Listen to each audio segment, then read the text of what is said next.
The leaders of Saudi Arabia, Turkiye and Pakistan have signed a joint defence agreement. The deal comes at a time of heightened regional tensions due to the US-Iran war. It was signed by the Saudi Crown Prince Mohammed bin Salman, Turkish President Recep Tayyip Erdogan and Pakistani Prime Minister Shehbaz Sharif in Mecca. Turkiye is describing it as, quote, purely defensive in nature. Pakistani Foreign Minister says under the agreement, an attack against any of the three countries will be considered an attack against them all. The talks follow a series of defence initiatives to strengthen regional security cooperation. Last month, Saudi Arabia announced a 14-nation coalition to protect shipping in the Red Sea and the Bab al-Mandab Strait. Kuwait has signed a 5-year defence cooperation agreement with Pakistan. It strengthens military ties through training and joint drills. And last year, Riyadh and Islamabad signed a defence agreement, deepening their long-standing security partnership. Osama bin Javid is here with us in Doha. Osama, this is clearly a very key defence security pact. An attack on one is an attack on us all. But at the moment, it's just political, right, do we think?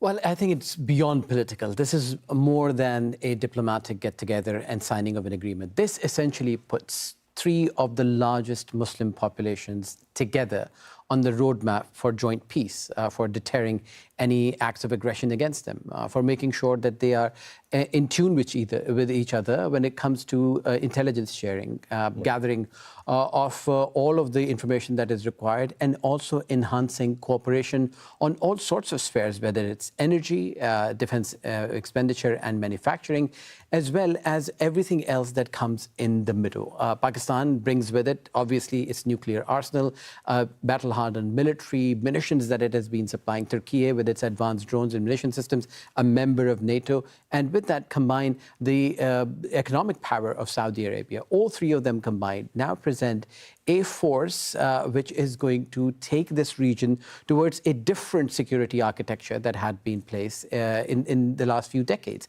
especially in the wake of the Iran war. Pakistan and Turkey share a border with Iran. They are the first ones to feel the impact of anything that happens in Iran. And as you've been seeing all of the attacks against the GCC, Saudi Arabia has actually been held back by these countries not to retaliate against Iran and come to a solution where it is going to be a solution that is built on the table rather than the battlefield. Mohammed bin Salman has actually been key to this because he's now putting Saudi Arabia in a place where he wants to project it as a source of strength for the entire region. You've seen him sign military pacts with the Ukrainians without telling the Americans. He signed a defense agreement with Pakistan, now a trilateral agreement with Turkey. And then you're seeing him flex diplomatic and relief muscle in Syria. So it appears that Saudi Arabia is on a trajectory to place itself on a map where it becomes the dominant power in the region in the wake of the Iran war. But this also comes as the Ansarullah Houthis are attacking the Saudi-backed government in Yemen. Now, is there a danger here that Pakistan, Turkey, will be dragged into a war with Yemen? And is that actually part of the strategy? Well, Pakistan has been in this defense pact with Saudi Arabia back in 2014 when this offensive against the Ansarullah Houthis started in Yemen. Pakistan said that we will be with you. If there is any act of aggression against Saudi Arabia, we'll stand with you and respond, but we will not send our forces into Yemen. And I think that's where the Pakistanis stand. And that risk of Pakistan or Turkey getting embroiled in this war has existed since February. I think you have to give credit to the wisdom that has been shown by various leaders here, that they did not let it escalate beyond a certain point. It remained a conflict between the Americans, the American bases, the Iranians and the Israelis. Yes, of course, there is a risk because Bab al-Mandab is going to be that litmus test, because the Pakistanis will obviously have to come in if the Saudis feel the pressure there, if the Houthis continue to choke it. And then what we're seeing as a strategy, again, playing out what we've seen in the last decade, where the Saudi-backed government pushes the Houthis from their positions, from ports like Hodeidah, on places like Taiz, and then it pushes them back. And then there is an agreement, whether it's about trade or relaxing some sanctions on the Houthis, that the Saudis will try and use their economic power to subdue the Houthis, and the Pakistanis will provide them security in Bab al-Mandab. Let's talk about Bab al-Mandab, because there was this 14-nation coalition meeting that took place for security specifically on Bab al-Mandab, effectively trying to get it open. Is there a scenario here where we see the Pakistani Navy sailing into Bab el-Mandeb to keep it open? Is that the kind of level of strategy we're talking about? Well, I think the Pakistani Navy is already doing those rounds. The Pakistani Navy has been going in. Some of the few tankers, whether it's Qatari LNG or Saudi Petroleum, has been able to come out waving the Pakistani flag, whether it's coming through the Strait of Hormuz with the Iranians, agreements between the Pakistanis, the Saudis and the Iranians, and similarly Bab el-Mandeb as well, because these two are essentially the chokeholds that Iran has or Iran-backed groups have to pressure the Gulf and to push the Americans into a deal. And I think there is growing consensus and increasing voices from the Gulf as well that rather than putting more pressure on Iran, they now need to talk to the Americans as well, because the status of the Strait of Hormuz or Bab el-Mandeb is not going to go back to what it was before the war. And that is why the leverage that the Americans have is economic rather than military. And more you push the Iranians on the military front, the more you attack them, the more they're going to retaliate on these targets, the soft targets in the Gulf countries. And that's what they don't want. And they want this to also become a deterrent to not just stop Iran, but any other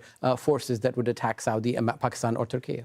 Let's talk about America, because that's a crucial thing here. I've had several military analysts that have been telling me a defense pact without America can only go so far.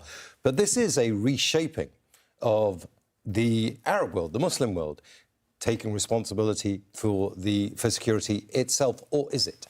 Well, I think you'll have to look at it from the American perspective. If you look at it from the Israeli prism, this will be a red flag, because any coherence between Muslim countries coming together, where Israel remains the dominant threat in the region, is going to be seen with caution. But if you look at it from the American perspective, the region taking the reins of its own security, the region not relying on America while buying American weapons, while buying American technology, while President Erdogan inviting Donald Trump to the NATO summit, while Pakistani military chief and the army chief going to the White House and telling them that they have investment opportunities in minerals, when the Saudi crown prince investing billions and hundreds of billions of dollars in Saudi Arabia, is going to be a good sign for the Americans. They get the benefits without flexing their military muscle or depleting their munitions, as we've seen in the Iran war. So it will all depend on which prism you look at it from. But obviously, this cements, right after the meeting by the Arab Gulf countries on Jerusalem, cements the fact that Israel is seen as a major threat of destabilization, but also provides them an avenue that they can tell Iran as well that they are not standing alone and the entire region is standing behind them. But in many ways, it's the Americans that have reshaped this security arrangement, because Donald Trump has been very public about this. Asim Munir is his favourite field general, Pakistani general. Erdogan has a very good relationship, both leaders say, with Donald Trump. And then you've got the Crown Prince Mohammed bin Salman, who is buying, as you say, American weaponry. So there's already a good relationship with America. So the question is, why do this now if you've got that kind of relationship? Well, I think it is because of necessity, not because of willingness. What you've seen in the Iran war is that whether it was the UAE, Bahrain, Kuwait, Saudi Arabia, Qatar, the kind of defense that the Americans had promised did not match the kind of defense that the Americans have promised the state of Israel. They were able to inflict a lot of damage. And that is why you saw Saudi Arabia do a defense pact with the Ukrainians on drone technology, because the American systems were not able to stop everything incoming from Iran. They need cheap, robust security solutions, which the Turks and the Pakistanis are able to provide for their own defense purposes. They also need to tell the Americans that they are a partner that they can rely on, but also to a certain extent. Yes, this was the security guarantee that was in the region for the last few decades because of U.S. presence in the region. But this Iran war, that was a war of choice by the United States, proved that the United States cannot give the same security guarantees that it gives Israel to this region. And this region had to rethink, not just in terms of defense and security, but also economics, also strategic partnerships in terms of energy security, and also manpower, where a lot of it comes from these countries, including Turkey and Pakistan. We've also got NATO here. Turkey is a NATO member. So if this defence statement is to be taken literally, an attack on one is an attack on all. That's what the Pakistanis have said. So if there's an attack on Turkey, that's also Article 5, potentially, of the NATO Security Pact, which is the same. An attack on one is an attack on us all. Is this better for regional security? Because will NATO get involved? I mean, there's so many questions here, right? Absolutely. And I think I was speaking to a few people who are close to these agreements, because this is not the only agreement that the Pakistanis have signed. They've signed one with the Kuwaitis. They've got a similar in the works with the Qataris. They've signed it with Saudi Arabia.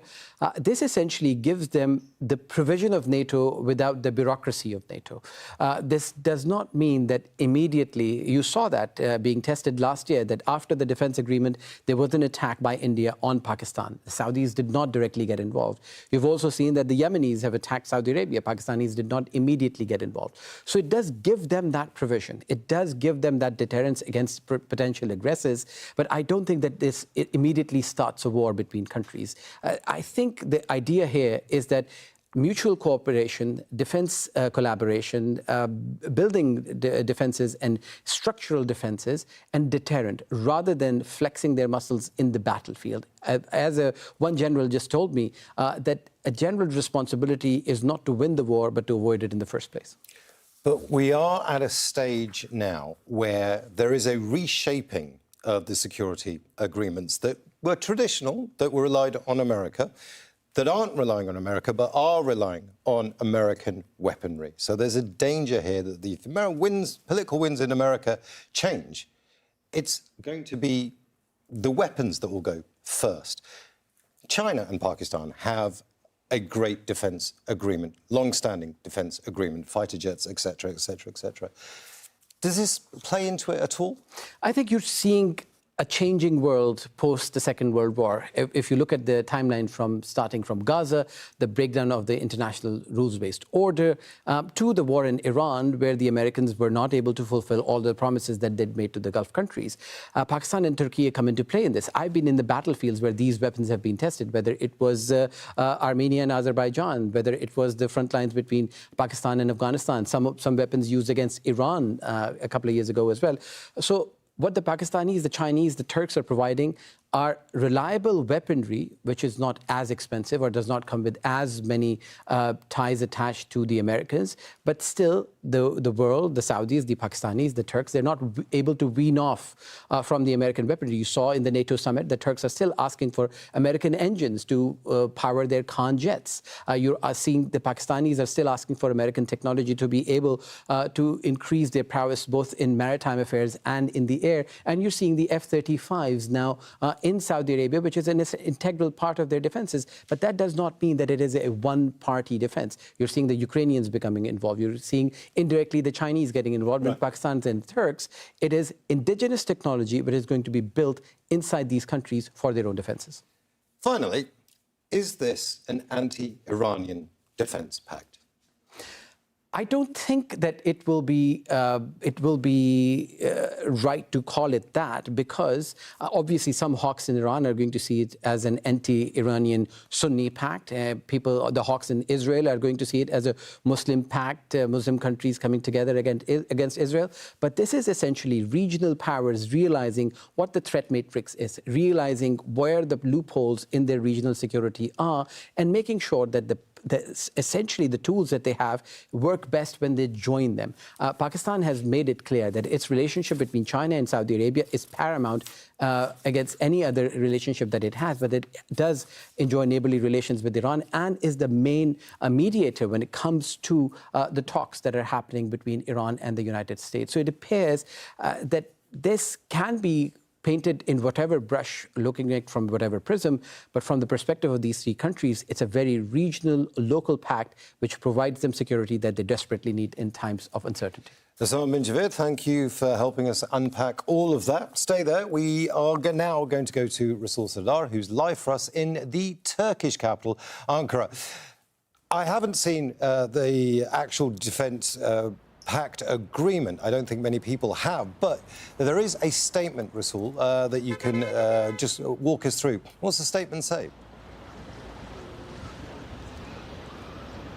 Well, so now what we know, the most important clause of the agreement is directly about the defense, and it is very much similar to NATO's Article 5. So an attack on any of these three countries, namely Saudi Arabia, Pakistan, and Turkey, will be regarded as an attack on all and that will stipulate the answer and the coordinated response of these three countries. This is quite bold, this is quite assertive. Now, we're seeing that the three big countries in the region, they're coming together and signing a defense pact that is extremely bold, assertive, and also binding. So in that sense, many here are defining this Mecca agreement, Mecca defense pact, as a defining moment for the region. Of course, it has been just minutes that has been signed. It hasn't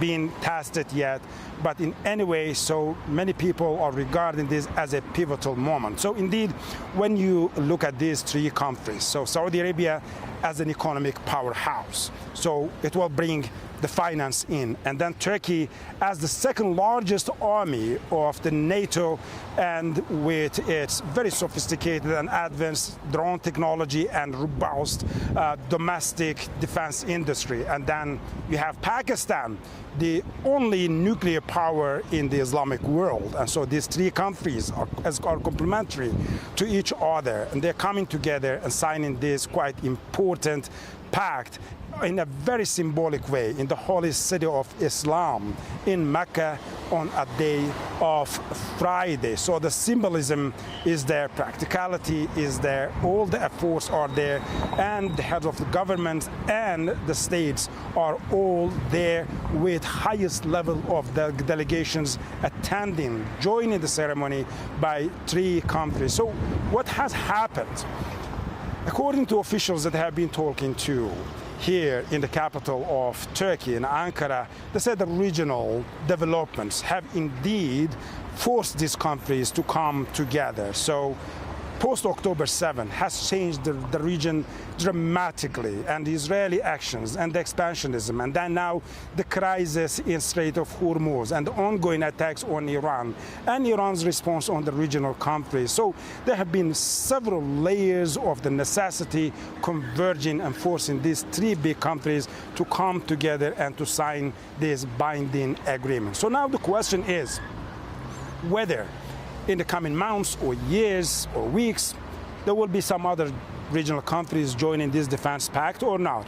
I have asked that to one of the Turkish officials here, and he said that so for now, there is no such a plan, but the other regional countries, such as Qatar, such as Egypt, and such as the other countries in the region should join this defense pact. And they said they are open to receive more and more countries to make it a regional alliance, and of course to build a deterrence and also bring the stability, because indeed this, as of now, it is exclusively about defense.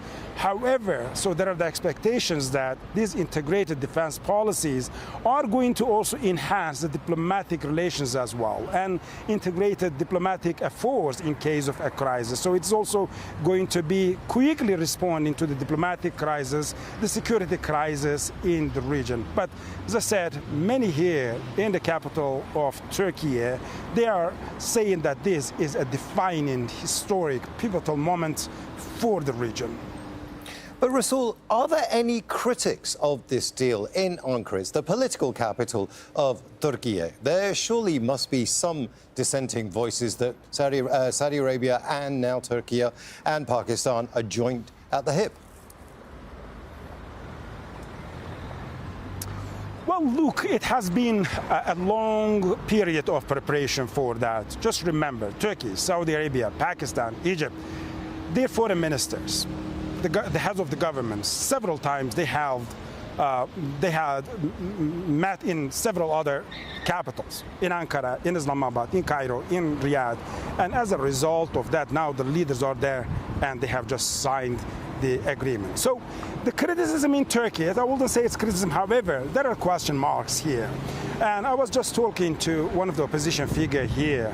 So he was concerned that this deal could somehow drag Ankara into a fight between Saudi Arabia and the Ansarullah Houthis in Yemen, or this could somehow drag Turkey in the rising tensions between Riyadh and Tehran. So many here are indeed uttering these concerns, whether by signing this agreement, which is binding agreement, it is very much similar to Article 5 of NATO. So an attack on one of these members is going to be regarded as an attack on all. And now the questions are, in case if Iran, for example, fires missiles or drones or rockets on Saudi Arabia, or the Houthis attack Saudi Arabia, then is Turkey be involved in a response, in a retaliation? Is that going to be dragged in the war or not? These are the question marks that here people are concerned about. However, the overall mood in Ankara is that now more and more the regional countries are coming into an arena of the strategic independence and also building up the regional initiatives for the regional problems. Rasul, stay there. We may well come back to you as we get